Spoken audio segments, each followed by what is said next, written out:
رندوں کو بھی معلوم ہیں صوفی کے کمالات، رندوں کو بھی معلوم ہیں صوفی کے کمالات،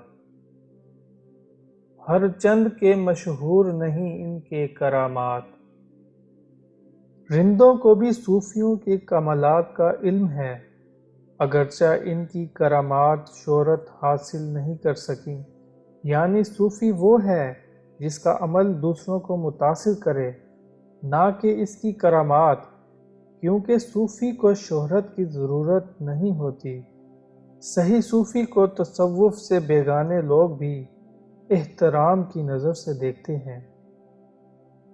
خود گیری و خودداری و گل بانگ اناء الحق، خود گیری و خودداری و گل بانگ اناء الحق، آزاد ہو سالک تو ہیں یہ اس کے مقامات۔ ایک آزاد سالک کی دلکش آواز کے مقامات میں خود گیری یعنی اپنے آپ پر نظر رکھنا، خودداری یعنی غیرت، اور اناء الحق کا نعرہ لگانا شامل ہیں۔ یعنی صوفی کے لیے یہی تین باتیں ہیں جو اسے معرفت کی منزلیں طے کرنے میں مدد دیتی ہیں۔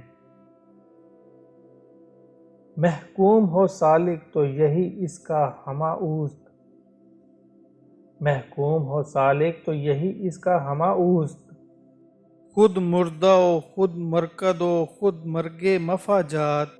لیکن اگر سالک غلام ہو تو یہی عمل اس کے لیے ہمہ اوست کے تصور میں بدل جائے گا، یعنی سب کچھ خدا ہے اور کسی شے کا وجود نہیں، اور اسی صورت میں سالک آپ ہی مردہ، آپ ہی اپنی قبر اور آپ ہی خود کو آنے والی اچانک موت ہے۔